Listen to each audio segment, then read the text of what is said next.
Assalamualaikum warahmatullahi wabarakatuh. Semoga kita diberikan yang baik-baik dan terbaik buat kita semua di dunia dan akhirat. Amin amin ya robbal alamin. Kisah Abu Nawas selanjutnya berjudul Abu Nawas dan si Raja Bodoh. Di Kerajaan Serunting, sebuah kerajaan kecil nan subur di pesisir selatan Nusantara, hiduplah seorang raja yang terkenal dengan kebodohannya, Raja Sulaiman. Kerajaannya, meskipun kecil, kaya akan rempah-rempah dan hasil laut. Rumah-rumah penduduknya dibangun dengan arsitektur khas Melayu, beratapkan ijuk dan berdinding papan, terjalin rapi di antara pepohonan rindang. Aroma wangi kemenyan dan bunga cempaka selalu memenuhi udara, bercampur dengan aroma laut yang asin.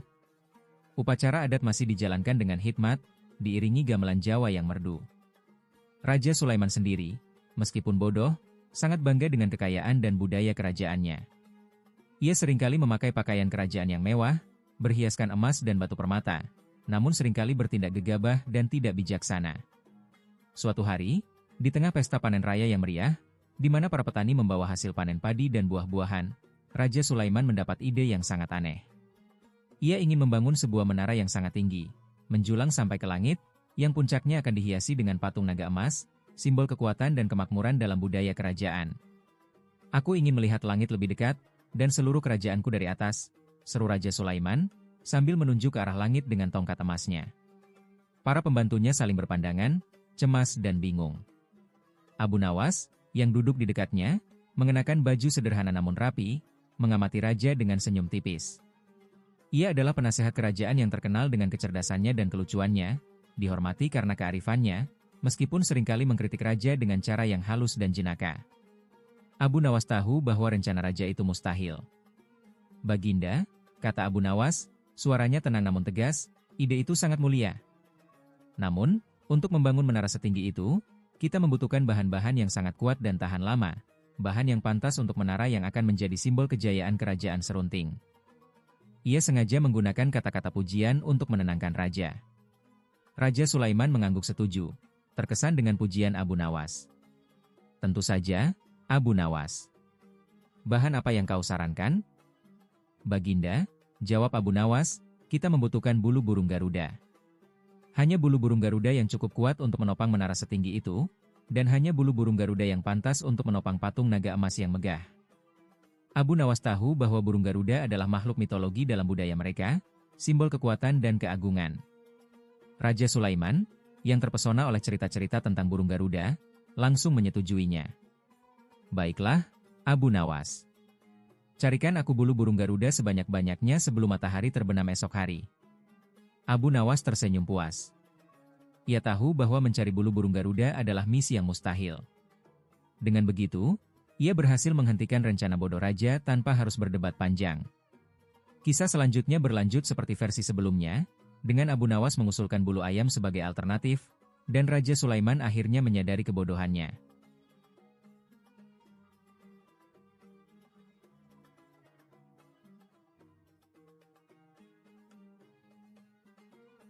Kisah Abu Nawas selanjutnya Abu Nawas, si Raja Pemabuk. Di jantung kota Baghdad yang gemerlap, di era kekhalifahan Abbasiyah yang penuh intrik dan kemewahan, hiduplah Abu Nawas, seorang pujangga ulung sekaligus sosok jenaka yang namanya harum seantero negeri. Namun, di balik kecerdasan dan kepiawaiannya dalam menyusun syair, tersimpan sebuah rahasia yang hanya sedikit orang yang tahu. Abu Nawas, si jenius, ternyata pecandu minuman keras. Bukan sembarang minuman keras, loh. Abu Nawas hanya mau yang terbaik, anggur Persia yang harum dan memabukkan. Ia punya seleranya sendiri, bahkan punya cara unik untuk menguji kualitas anggur. Konon, ia pernah membuat para pedagang anggur kebingungan karena ia hanya mau membeli anggur yang bisa membuat kucingnya mabuk. Suatu hari, Khalifah Harun al-Rashid, yang terkenal dengan kecerdasannya dan selera humornya yang tinggi, mendengar kabar tentang kecanduan Abu Nawas. Bukannya marah, Khalifah justru penasaran. Ia ingin melihat sendiri bagaimana seorang pujangga jenius bisa begitu tergila-gila pada minuman keras. Maka, Khalifah memanggil Abu Nawas ke istana. Bukan untuk menghukum, melainkan untuk menantang. Khalifah menantang Abu Nawas untuk membuat sebuah syair pujian untuknya, tapi dengan syarat, Abu Nawas harus menyelesaikan syair tersebut dalam keadaan mabuk. Abu Nawas, yang terkenal dengan kecerdasannya, tentu saja tak gentar. Ia menerima tantangan itu dengan senyum mengembang. Ia pun menyiapkan segelas anggur terbaiknya, lalu meneguknya hingga habis. Matanya mulai sayu, lidahnya mulai keluh, tapi otaknya masih berputar dengan cepat. Dengan tangan gemetar, ia mulai menulis syair. Kata-kata indah berhamburan dari pena emasnya, meskipun terkadang ia salah eja atau bahkan menulis kata-kata yang tak masuk akal. Khalifah dan para pengawalnya tertawa terpingkal-pingkal melihat tingkah Abu Nawas yang mabuk namun tetap mampu menciptakan syair yang luar biasa. Selesai sudah syairnya. Meskipun sedikit kacau, syair itu tetap mengandung pujian yang tulus dan jenaka untuk Khalifah. Khalifah begitu terhibur. Ia tertawa hingga perutnya sakit. Ia pun memberikan hadiah yang berlimpah kepada Abu Nawas, bukan karena syairnya, tapi karena keberanian dan kelucuannya. Kisah kecanduan Abu Nawas pun menyebar ke seluruh penjuru Baghdad. Orang-orang tak lagi memandangnya sebagai seorang pecandu, melainkan sebagai raja pemabuk yang jenaka dan brilian. Abu Nawas pun semakin terkenal, bukan hanya karena kepiawaiannya dalam menulis syair, tetapi juga karena kelucuan dan keunikannya yang tak ada duanya. Suatu ketika, Abu Nawas sedang mabuk berat di sebuah kedai. Ia melihat seorang pencuri sedang mencoba mencuri dompetnya. Alih-alih marah, Abu Nawas malah tertawa terbahak-bahak. Ia pun menawarkan anggur kepada pencuri itu. Pencuri itu, yang awalnya ketakutan, akhirnya ikut tertawa bersama Abu Nawas. Mereka pun menghabiskan malam itu dengan minum anggur dan bercerita, hingga akhirnya pencuri itu memutuskan untuk tidak mencuri lagi dan menjadi teman Abu Nawas. Suatu hari, Khalifah Harun al-Rashid mengadakan pesta besar di istana. Semua pejabat tinggi dan para bangsawan hadir. Tentu saja, Abu Nawas juga diundang. Namun, sesampainya di istana, Abu Nawas terlihat sedikit berbeda. Ia mengenakan pakaian yang kusut, rambutnya acak-acakan, dan langkahnya sempoyongan. Jelas sekali ia sedang mabuk. Para pengawal istana hampir saja menghalangi Abu Nawas, tetapi Khalifah yang melihat dari kejauhan langsung tertawa. Ia memanggil Abu Nawas dan menyuruhnya duduk di sampingnya.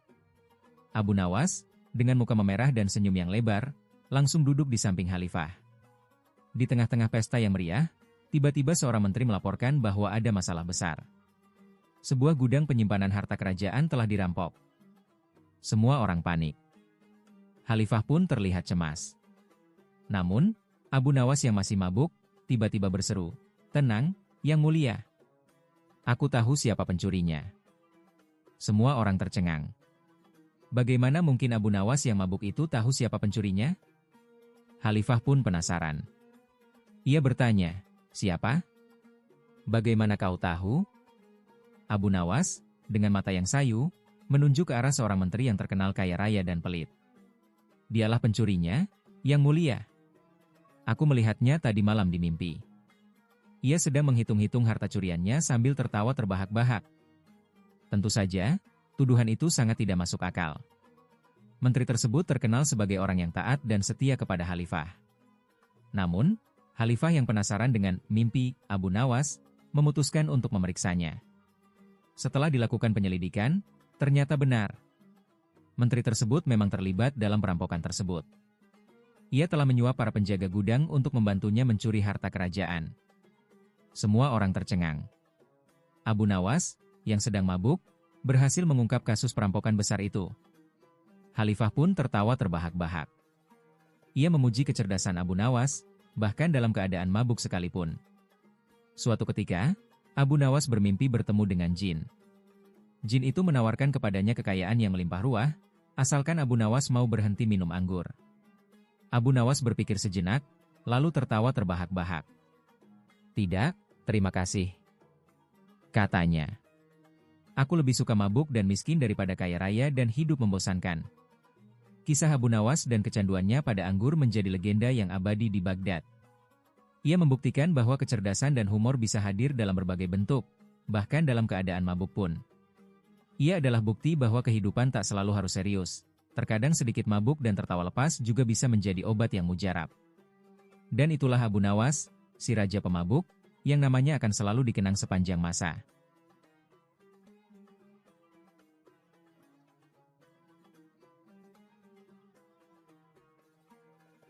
Kisah Abu Nawas selanjutnya. Abu Nawas, si pencuri hati, lebih dari sekadar kecerdasan. Abu Nawas, nama yang sudah melekat erat dengan kecerdasan jenaka dan kelucuan khas Timur Tengah. Kisah-kisah jenaka sang tokoh legendaris dari Baghdad ini telah menghiasi generasi demi generasi, mengajarkan kita tentang kecerdikan, keberanian, dan tentu saja, humor yang menyegarkan. Namun, di balik semua lelucon dan tipu daya cerdasnya, tersimpan sebuah sisi lain Abu Nawas yang tak kalah menarik, kemampuannya untuk mencuri hati. Bukan mencuri harta benda, melainkan mencuri hati dengan cara yang unik dan tak terduga. Bayangkan pasar Baghdad yang ramai dan semarak. Bau rempah-rempah, suara tawar-menawar, dan hiruk-pikuk manusia bercampur aduk menciptakan atmosfer yang semarak. Di tengah keramaian itu, Abu Nawas, dengan jubahnya yang mungkin sedikit kusut dan sorot mata yang tajam, mengamati sekeliling. Bukan untuk mencari mangsa tipu dayanya, melainkan untuk mencari seseorang yang istimewa. Ia bertemu dengan Zulaiha, seorang gadis cantik jelita yang terkenal bukan hanya karena kecantikannya yang memukau, tetapi juga karena sifatnya yang dingin dan angkuh. Banyak pemuda kaya raya telah mencoba mendekatinya, namun semua usaha mereka sia-sia. Zulaiha seolah memiliki perisai tak terlihat yang menghalangi setiap rayuan.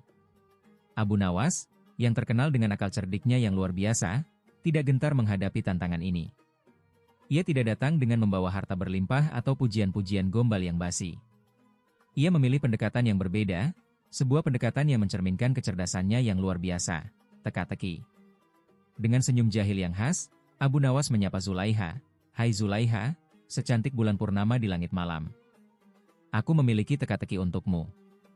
Jika kau mampu menjawabnya, aku akan memberimu hadiah yang tak ternilai harganya." Zulaiha, yang penasaran dengan pendekatan unik Abu Nawas, mengerutkan dahinya. "Baiklah, katakan teka-tekimu." Abu Nawas tersenyum, "Apa yang lebih berharga daripada emas, lebih indah daripada permata, dan lebih manis daripada madu?" Pertanyaan itu membuat Zulaiha berpikir keras. Ia membayangkan semua kekayaan dan keindahan yang pernah ia lihat, namun tak satu pun yang mampu menandingi ketiga hal yang disebutkan Abu Nawas. Ia menggaruk dagunya, tanpa kebingungan. Ini bukan teka-teki yang mudah. Setelah beberapa saat berpikir, Abu Nawas kembali bersuara. Jawabannya adalah senyummu, Zulaiha. Jawaban itu mengejutkan Zulaiha. Ia tak pernah menyangka akan mendapatkan jawaban seperti itu. Para pemuda yang mendekatinya selalu memuji kecantikannya secara langsung, namun Abu Nawas justru memuji senyumnya, sesuatu yang lebih personal dan bermakna. Ia menyadari bahwa Abu Nawas tidak hanya melihat kecantikannya secara fisik, tetapi juga mampu melihat keindahan batinnya. Kau sangat pintar," ucap Zulaiha, pipinya merona merah. Untuk pertama kalinya, senyumnya mengembang dengan tulus, sebuah senyum yang mampu mencairkan es di hatinya. Abu Nawas melanjutkan, "Senyummu mampu menerangi hariku lebih terang daripada matahari. Dan aku berjanji, akan selalu kupuaskan hatimu dengan tawa dan kecerdasanku, bukan dengan harta benda." Sejak hari itu, Zulaiha jatuh hati pada Abu Nawas. Bukan karena kekayaan atau ketampanannya, melainkan karena kecerdasan dan humornya yang mampu mencuri hatinya. Mereka menjalani kehidupan yang penuh dengan tawa, teka-teki, dan kecerdasan, membuktikan bahwa cinta sejati tidak selalu membutuhkan harta benda, tetapi kecerdasan, ketulusan, dan kemampuan untuk menghargai keindahan yang tersembunyi di balik setiap senyum. Abu Nawas, si pencuri hati, akhirnya menemukan hatinya sendiri. Kisahnya menjadi bukti bahwa kecerdasan dan humor bisa menjadi daya pikat yang jauh lebih kuat daripada kekayaan materi.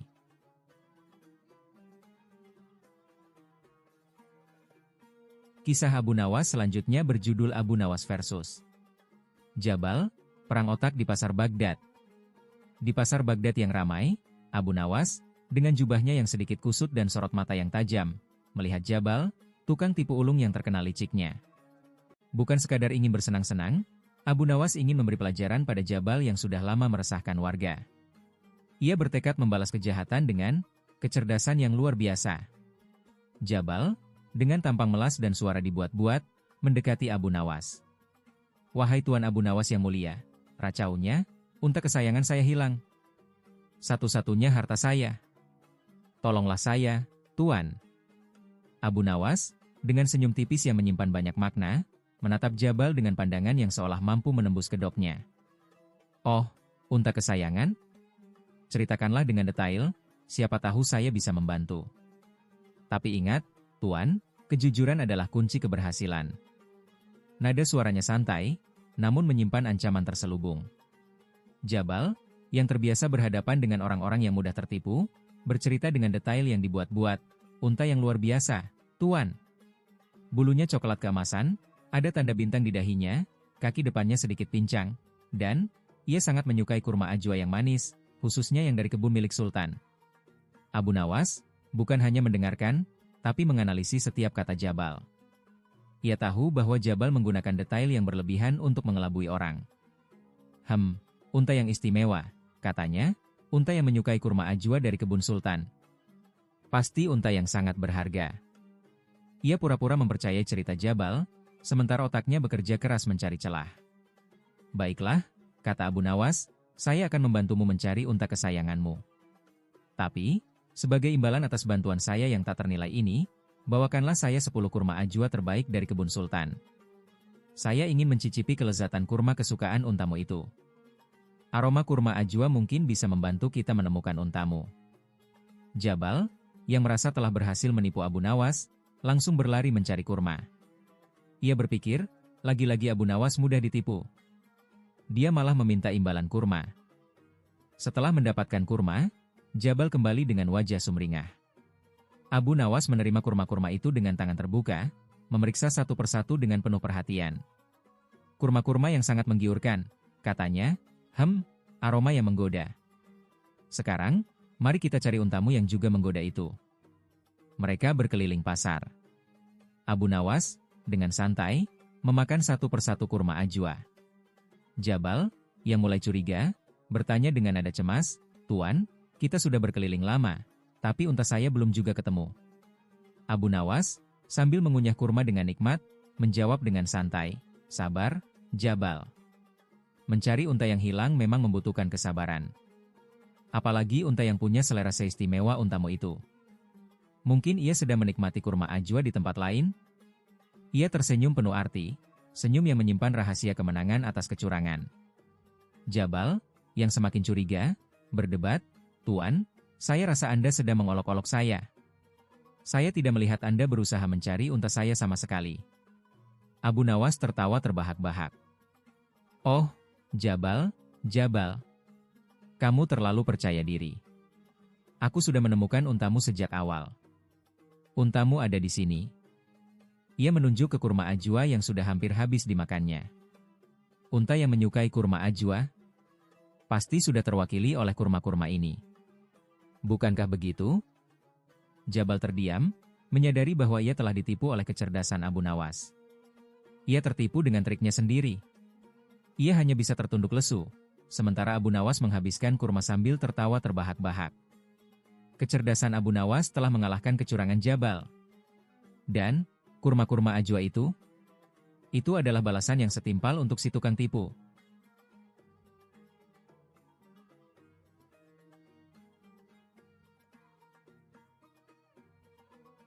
Kisah Abu Nawas selanjutnya tugas mustahil sang khalifah. Di Baghdad, nama Abu Nawas telah dikenal luas sebagai orang yang cerdik dan penuh akal. Namun, reputasinya ini juga membuat sang khalifah sering memberinya tugas-tugas aneh yang mustahil dikerjakan. Bagi sang khalifah, ini adalah ujian untuk mengukur seberapa jauh kecerdikan Abu Nawas, tetapi bagi rakyat, hal ini selalu menjadi hiburan yang mengagumkan. Suatu hari, sang khalifah, dengan senyuman yang penuh teka-teki, memanggil Abu Nawas ke istana. Abu Nawas, kata khalifah, aku memiliki sebuah tugas untukmu. Tugas ini mungkin sederhana, tetapi aku tidak yakin kau bisa menyelesaikannya. Kau harus membawa kepadaku sesuatu yang bisa ada dan tidak ada pada waktu yang sama. Abu Nawas tersenyum kecil.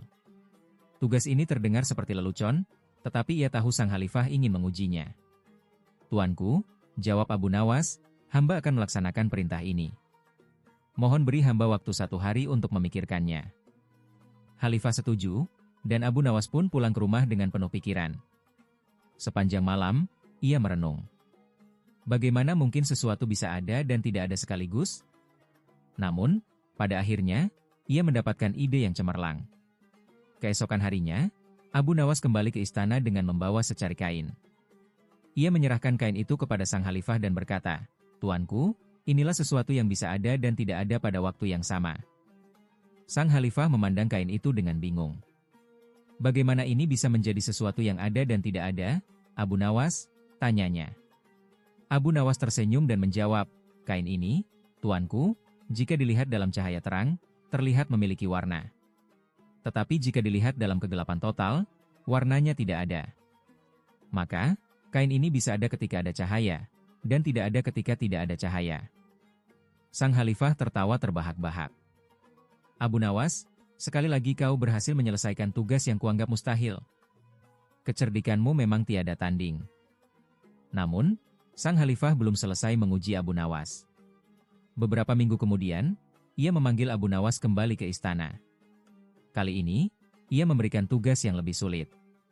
Abu Nawas, kata Khalifah, aku ingin kau membawa seekor kambing yang bisa menyusui namun juga mengandung anaknya sendiri pada saat yang sama. Abu Nawas mengangguk dengan tenang. Tuanku, hamba akan melaksanakan tugas ini. Mohon beri hamba waktu 3 hari. Abu Nawas pulang ke rumahnya dan merenungkan tugas ini.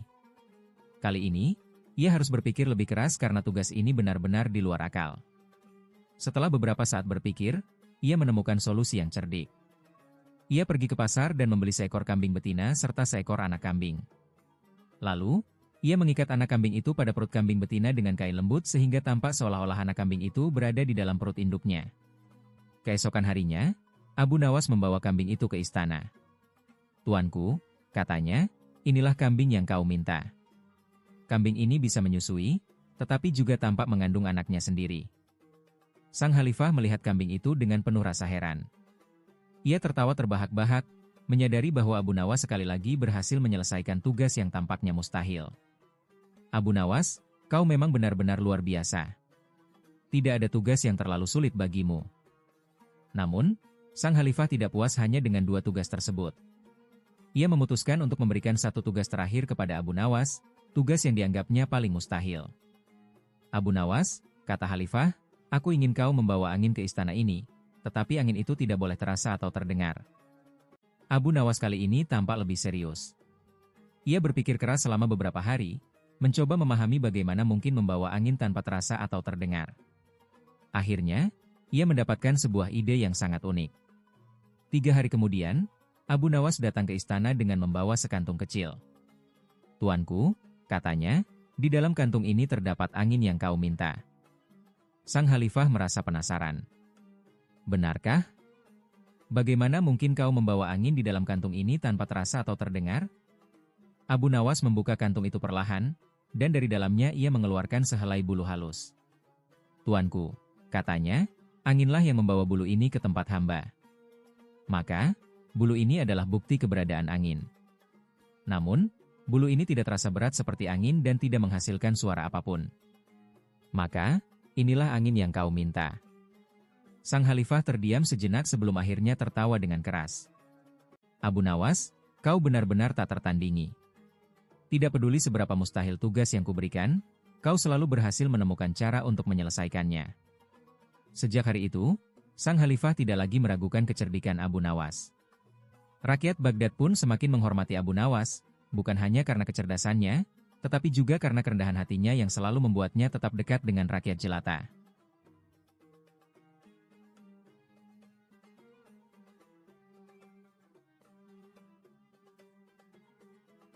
Kisah Abu Nawas selanjutnya. Baghdad tercengang dalam puisi. Abu Nawas selalu dikenal dengan kecerdasannya dalam menyelesaikan masalah, tetapi kali ini ia mencengangkan seluruh Baghdad dengan bakat yang berbeda, kepiawaiannya dalam mencipta puisi. Kisah ini dimulai ketika Sultan Baghdad mengadakan perlombaan seni untuk merayakan hari besar kerajaan. Perlombaan tersebut meliputi banyak kategori, dari seni lukis, musik, hingga puisi. Sultan mengumumkan bahwa siapapun yang mampu menciptakan karya puisi yang paling luar biasa akan mendapatkan penghargaan besar. Abu Nawas, yang biasanya sibuk dengan teka-teki dan strategi, tertarik dengan tantangan ini. Ia merasa bahwa puisi bukan hanya tentang kata-kata indah, tetapi juga memiliki kekuatan untuk menyampaikan pesan yang mendalam. Tanpa pikir panjang, ia memutuskan untuk ikut serta dalam perlombaan. Hari perlombaan tiba, dan aula istana penuh dengan masyarakat Baghdad yang antusias. Peserta dari berbagai kalangan, mulai dari kaum bangsawan hingga rakyat biasa, mempersiapkan puisi-puisi mereka. Ada yang memuji keindahan alam, ada pula yang mengangkat tema cinta, dan beberapa mencoba memuji kehebatan Sultan. Ketika giliran Abu Nawas tiba, semua orang menjadi penasaran. Mereka tahu bahwa Abu Nawas terkenal cerdas, tetapi belum pernah mendengar tentang kemampuannya dalam dunia seni. Abu Nawas berdiri di tengah aula dengan tenang. Ia tidak membawa kertas atau alat tulis, hanya dirinya sendiri yang siap menyampaikan puisi. Ia mulai melantunkan bait-bait puisinya. Dunia ini serupa cermin bening, namun tak semua mampu melihat bayangan yang sejati. Kekuasaan bukanlah mahkota, melainkan amanah yang menuntut keadilan. Keindahan bukan sekadar bunga, melainkan kasih yang tumbuh di dalam jiwa. Jika ilmu adalah bintang, maka budi adalah sinarnya, menyatu menerangi kegelapan. Suasana aula seketika hening. Kata-kata Abu Nawas mengalir seperti aliran sungai yang menenangkan, tetapi setiap baitnya menyentuh hati dengan makna yang dalam. Ia melanjutkan puisi itu dengan cerita tentang perjuangan manusia untuk memahami kebenaran, tentang cinta dan pengorbanan, serta pentingnya menjaga kebijaksanaan dan keadilan. Ketika Abu Nawas selesai, semua orang tercengang. Tidak ada yang menyangka bahwa seseorang yang biasanya menggunakan kecerdasannya untuk siasat dan strategi mampu menciptakan puisi yang begitu indah dan bermakna. Bahkan Sultan, yang telah mendengar banyak puisi hebat sepanjang hidupnya, berdiri dari singgasananya dan bertepuk tangan. Abu Nawas, kata Sultan dengan suara yang penuh kagum, puisi ini bukan hanya sebuah karya seni, tetapi juga pelajaran bagi kita semua. Kata-katamu telah menyentuh hati setiap orang di ruangan ini. Sultan lalu memberikan penghargaan terbesar kepada Abu Nawas. Namun, seperti biasanya, Abu Nawas menolak hadiah tersebut. Tuanku Sultan, hamba tidak membutuhkan hadiah. Puisi ini adalah pemberian hamba kepada rakyat dan kerajaan sebagai tanda penghormatan. Sultan tersentuh oleh kerendahan hati Abu Nawas. Ia memutuskan untuk menuliskan puisi Abu Nawas di lembaran emas agar bisa dikenang oleh generasi berikutnya. Puisi itu menjadi simbol kebijaksanaan dan kebenaran, yang mengingatkan rakyat Baghdad untuk selalu mengutamakan keadilan, kasih, dan ilmu. Sejak saat itu, Abu Nawas bukan hanya dikenal sebagai seorang cerdik, tetapi juga seorang seniman yang mampu menggugah jiwa. Puisi-puisinya terus dikenang, dan rakyat Baghdad menganggapnya sebagai teladan dalam berpikir, bertindak, dan berkarya.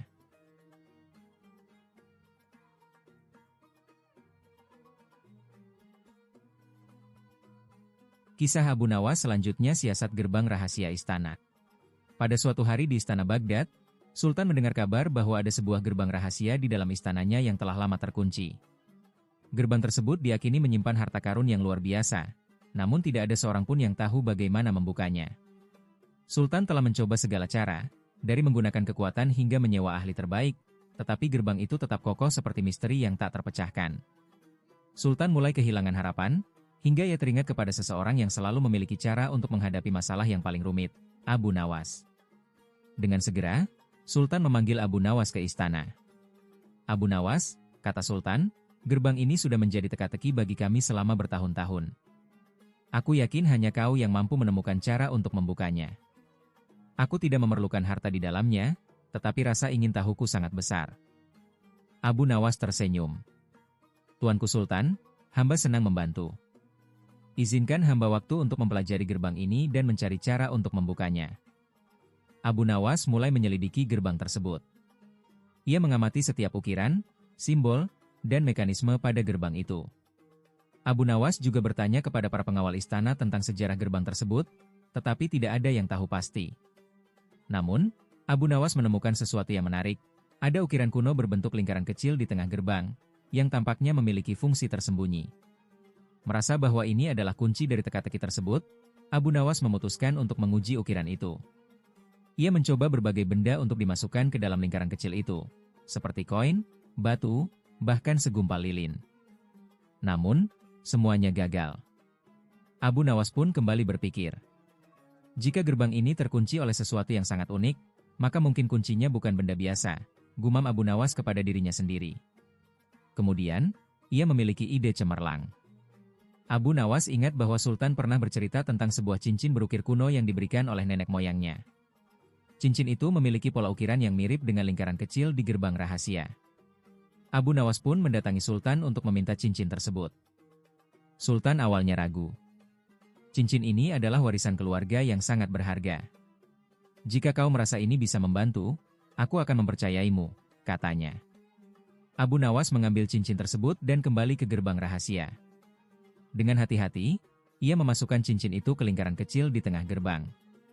Pada saat itu, terdengar suara gemuruh, dan gerbang mulai terbuka perlahan. Semua orang yang menyaksikan merasa takjub, termasuk Sultan.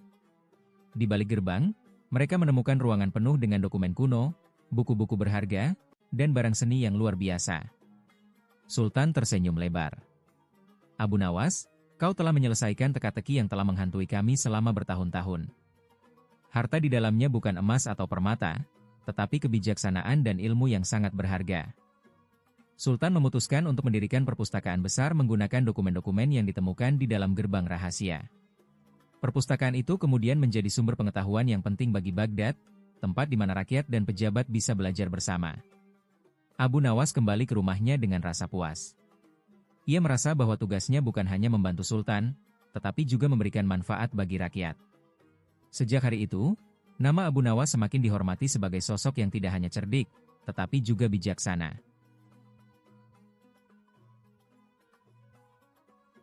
Kisah Abu Nawas selanjutnya, mahkota Sultan hilang. Di Baghdad yang indah, tersimpan sebuah mahkota legendaris milik Sultan yang diwariskan turun-temurun dari leluhur kerajaan. Mahkota itu melambangkan kekuasaan dan kemegahan kerajaan, tetapi suatu hari mahkota tersebut tiba-tiba menghilang dari ruang penyimpanannya. Istana pun gempar. Kehilangan mahkota ini tidak hanya membuat Sultan marah, tetapi juga menciptakan kekhawatiran bahwa ada pengkhianat di dalam istana. Sultan, yang sangat terpukul oleh insiden ini, memanggil Abu Nawas, orang yang selalu bisa mengatasi masalah paling sulit sekalipun.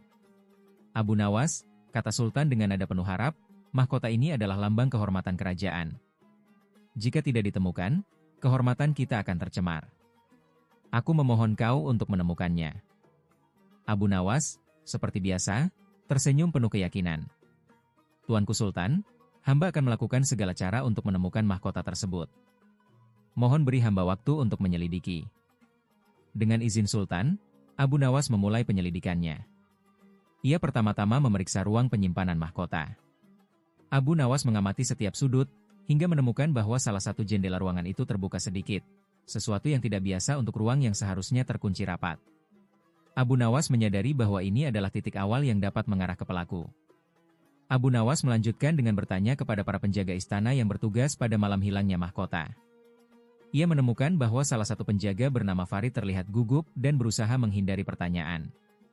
Dengan siasat cerdiknya, Abu Nawas pura-pura menawarkan Farid hadiah untuk memberinya informasi. Farid akhirnya mengungkapkan bahwa ia melihat seseorang dengan jubah hitam berjalan diam-diam menuju taman istana pada malam itu. Abu Nawas segera menuju taman istana untuk mencari petunjuk. Ia mengamati tanah di sekitar taman dan menemukan jejak sepatu yang mengarah ke dinding istana. Jejak itu berakhir di sebuah lubang kecil yang tampaknya digunakan untuk menyembunyikan sesuatu. Abu Nawas menggali lubang itu dan menemukan potongan kain jubah hitam, tetapi mahkota tidak ada di sana. Abu Nawas menyadari bahwa pelaku adalah orang yang sangat cerdik. Mahkota itu pasti telah dipindahkan ke tempat lain untuk menghilangkan jejak. Abu Nawas memutuskan untuk menyamar sebagai seorang pencuri dan menyusup ke pasar malam Baghdad, tempat banyak barang curian biasanya diperjualbelikan. Dengan berpakaian lusuh, ia mendekati salah satu pedagang yang dikenal sering menjual barang-barang misterius. Teman, kata Abu Nawas kepada pedagang itu, aku mendengar kau memiliki barang berharga yang baru saja tiba. Apakah kau memiliki sesuatu yang menarik untukku? Pedagang itu, yang awalnya curiga, akhirnya mengaku bahwa ia memiliki informasi tentang seseorang yang mencoba menjual sebuah mahkota berharga. Ia mengatakan bahwa orang itu adalah seorang bangsawan bernama Zahir, yang dikenal serakah dan sering memanfaatkan kekayaannya untuk berbuat curang. Abu Nawas segera melaporkan temuannya kepada Sultan. Sultan merasa terkejut bahwa seorang bangsawan bisa melakukan tindakan seperti itu. Abu Nawas menyusun rencana untuk mengungkap Zahir. Ia berpura-pura menjadi pembeli kaya dan mengundang Zahir untuk bertemu secara rahasia di sebuah penginapan mewah. Saat pertemuan berlangsung, Abu Nawas dengan cerdik berkata, "Tuan Zahir, aku mendengar kau memiliki barang yang sangat berharga untuk dijual. Aku bersedia membayar harga tinggi, tetapi aku ingin melihat barang itu terlebih dahulu." Zahir, yang terbuai oleh janji uang, membawa mahkota tersebut ke pertemuan itu. Pada saat itu, Abu Nawas memberi tanda kepada pengawal Sultan yang telah ia siapkan sebelumnya. Zahir pun tertangkap, dan mahkota berhasil dikembalikan ke istana. Sultan merasa sangat lega. Ia memuji kecerdikan Abu Nawas dan berkata, "Abu Nawas, tanpa bantuanmu, kehormatan kerajaan ini mungkin tidak akan terselamatkan." Kau adalah pahlawan sejati bagi istana dan rakyat Baghdad. Namun, seperti biasa, Abu Nawas menolak hadiah besar yang ditawarkan oleh Sultan. Ia berkata, "Tuanku, hamba hanya menjalankan kewajiban hamba untuk memastikan bahwa kebenaran selalu menang." Mahkota itu kembali ke tempatnya, dan rakyat Baghdad bersorak untuk Abu Nawas. Kisah tentang bagaimana ia menyelamatkan kehormatan istana menjadi cerita yang dikenang oleh generasi berikutnya, sebagai bukti bahwa dengan kecerdikan, keberanian, dan tekad, bahkan misi yang tampaknya mustahil dapat diselesaikan.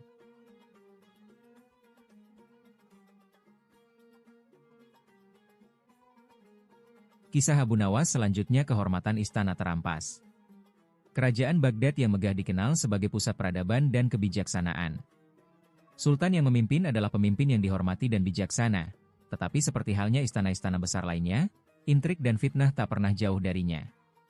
Suatu hari, kehormatan istana berada dalam bahaya besar akibat sebuah tuduhan yang melibatkan putri sultan, yang menjadi kebanggaan seluruh kerajaan. Tuduhan itu datang dari seorang bangsawan bernama Fadhil, yang dikenal ambisius dan penuh tipu daya. Ia mengklaim bahwa putri sultan telah mencuri sebuah perhiasan berharga miliknya, sebuah kalung yang konon bernilai setara dengan kekayaan satu kota. Fadhil membawa saksi yang mendukung klaimnya, tetapi semua orang tahu bahwa saksi-saksi itu adalah orang-orang yang bisa dibeli dengan uang. Sultan merasa terpukul. Putrinya, yang dikenal oleh rakyat sebagai pribadi yang lembut dan penuh kasih, sekarang menjadi target fitnah yang kejam. Sultan tahu bahwa jika ia tidak bisa membuktikan putrinya tidak bersalah, kehormatan keluarganya dan istananya akan tercoreng selamanya. Di tengah keputusasaan, Sultan memanggil Abu Nawas, orang yang selalu bisa menemukan jalan keluar dari situasi tersulit. "Abu Nawas," kata Sultan dengan nada penuh harap, "kerajaan ini berada dalam bahaya. Kehormatan keluargaku dipertaruhkan. Aku yakin fitnah ini adalah tipu daya, tetapi aku tidak memiliki bukti untuk membantahnya. Hanya kau yang bisa membantuku membongkar kebenaran." Abu Nawas, seperti biasa, tersenyum penuh keyakinan.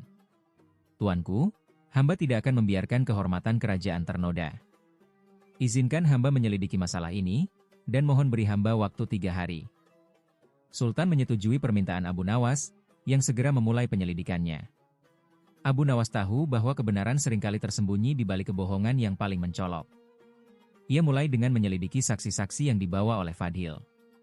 Dengan menyamar sebagai pedagang keliling, Abu Nawas mendekati saksi-saksi itu dan mengamati perilaku mereka. Ia segera menyadari bahwa mereka sering terlihat menerima uang dari orang suruhan Fadhil. Namun, itu belum cukup. Abu Nawas membutuhkan bukti kuat yang bisa membongkar kebohongan Fadhil. Malam itu, ia menyelinap ke rumah Fadhil untuk mencari petunjuk. Di sana, ia menemukan sesuatu yang mencurigakan. Kalung yang disebut-sebut telah dicuri ternyata disembunyikan di salah satu kamar rahasia Fadhil. Abu Nawas menyusun rencana untuk menggunakan temuan ini sebagai bukti. Keesokan harinya, Abu Nawas menghadap Sultan di pengadilan terbuka, di mana Fadhil kembali menegaskan tuduhannya. Abu Nawas, dengan tenang, berdiri dan berkata, "Yang mulia Sultan, izinkan hamba membuktikan bahwa tuduhan ini adalah fitnah belaka." Ia memanggil salah satu saksi Fadhil ke depan dan mulai bertanya dengan cerdik. "Tuan, kau mengatakan bahwa kau melihat putri mengambil kalung itu. Bisakah kau menggambarkan seperti apa kalung itu?" Saksi, yang gugup, mulai memberikan deskripsi yang tidak konsisten. Abu Nawas kemudian menunjukkan potongan informasi yang bertentangan dari pernyataannya. Dengan penuh keyakinan, ia berkata, "Yang mulia, saksi ini tidak jujur. Ia bahkan tidak tahu seperti apa kalung yang ia klaim dicuri." Fadhil mulai gelisah, tetapi Abu Nawas belum selesai. Ia dengan cerdik berkata kepada Fadhil, "Tuan Fadhil, jika kau yakin bahwa kalung itu telah dicuri oleh putri, maka aku yakin kau tidak keberatan jika kami menggeledah rumahmu. Kalau kau benar, tentunya kalung itu tidak akan ditemukan di sana." Fadhil tidak punya pilihan selain setuju. Ketika pengawal Sultan menggeledah rumahnya, mereka menemukan kalung itu tepat di tempat yang telah diberitahu Abu Nawas. Fadhil tidak dapat menyangka lagi, kebenaran akhirnya terungkap. Sultan merasa lega dan marah sekaligus. Ia memerintahkan agar Fadhil dihukum berat atas fitnahnya dan memberikan penghargaan besar kepada Abu Nawas atas kecerdasannya yang luar biasa. Namun, seperti biasa, Abu Nawas menolak hadiah besar itu. "Tuanku," katanya dengan rendah hati, "hamba hanya melakukan kewajiban hamba untuk menegakkan kebenaran. Kehormatan istana adalah kehormatan kita semua." Setelah kejadian itu, nama Abu Nawas semakin harum di kalangan rakyat Baghdad. Mereka kagum pada keberaniannya melawan kebohongan dan kecerdasannya dalam melindungi kehormatan kerajaan. Kisah ini menjadi pengingat bahwa dengan kecerdikan, kejujuran, dan tekad, bahkan tipu daya yang paling rumit pun dapat dibongkar.